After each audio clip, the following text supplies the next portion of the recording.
Si je raconte tout ça, c'est pour y voir plus clair, pas pour me désespérer sur mon sort. Comment en suis-je arrivé là?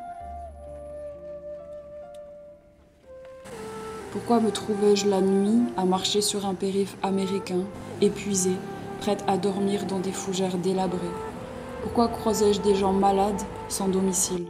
Pourquoi arpentons-nous ces mêmes voies? Tout a commencé parce qu'ils m'ont trouvé bizarre. Une brigade anticriminelle qui vous trouve bizarre. Je porte un sac à dos et je n'ai pas d'amis, de maison ni de job, donc je dois prouver que je ne suis pas errante. Pour ceux qui ne sont pas conformes, la vie devient vraiment impossible.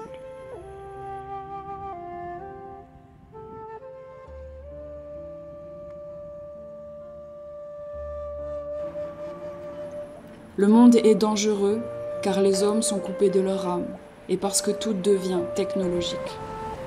La surveillance n'est pas au Moyen-Orient ou en Corée nécessairement la plus haute, elle est partout. Les villes sont devenues de vrais terrains de déploiement militaire. Prends garde aux hommes, nouvelle génération. Est-ce qu'être nomade est encore sécurisant comme cela le fut, si cela le fut? Qu'en dit l'arbre? L'arbre dit de suivre son fil, sans perdre de temps à regarder les autres, car il y a assez de force dans la capacité à se rendre indépendant.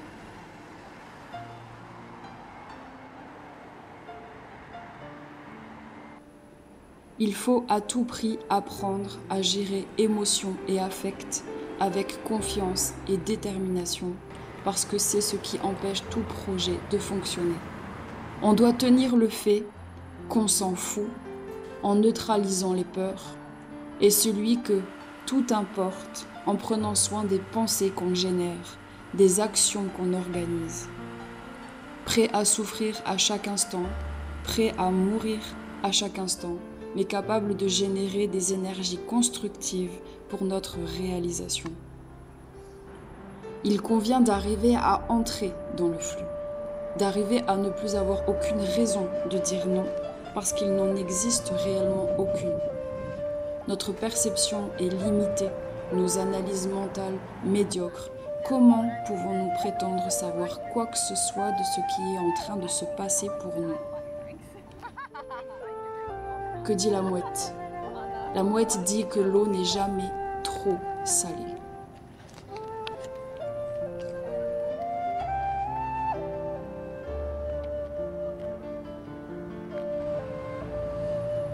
La seule manière de stabiliser l'intégralité du corps, du mental et de l'esprit à travers le mouvement et de manière illimitée pour permettre l'expansion, c'est d'accepter tout ce qui arrive.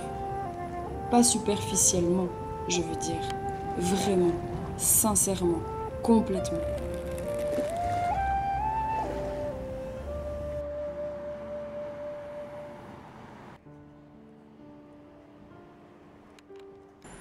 Rien ne se contrôle dans l'univers, tout est question d'harmonisation.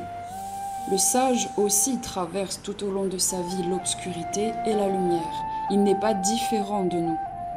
Sa réussite tient juste au fait qu'il sait aller avec le mouvement sans résistance. Il ne recherche pas le plaisir et ne fuit pas la souffrance. Pour nous autres qui n'avons pas saisi cela, la recherche du plaisir est constante, donc la séparation avec le non souhaité est constante aussi.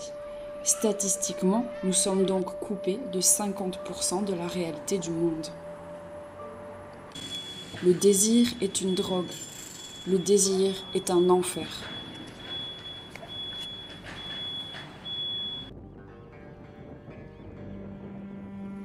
En fait, on s'en fout de ce qu'il s'est passé. C'est arrivé et c'est tout. En réalité, personne ne l'a vécu, car il n'existe personne à l'intérieur de nous-mêmes. Qu'un processeur d'ordinateur dans nos têtes, une colonie automatique de cellules dans nos corps, des champs magnétiques d'énergie dans notre cœur. Tu es électrique, strictement. Marche, parle, joue, mange, Fais ce que tu veux, car tu es la vie. Tu ne peux pas avoir l'occasion de te plaindre en réalité, car tu détiens tous les droits de création. Tu ne peux pas avoir l'occasion de te sentir insécure, car normalement tu détiens le fil de l'espace et du temps dans ta main. Sois juste assez courageux pour être ce que tu es, en étant prêt à accepter toute conséquence.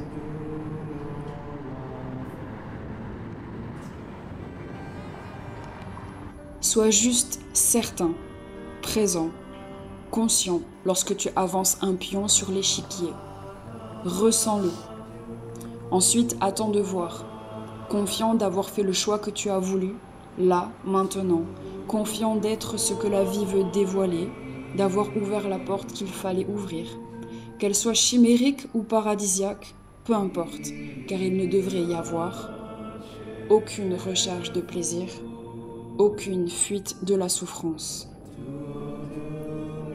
Pour se sentir bien tout le temps, en toutes circonstances, qu'une chose à faire,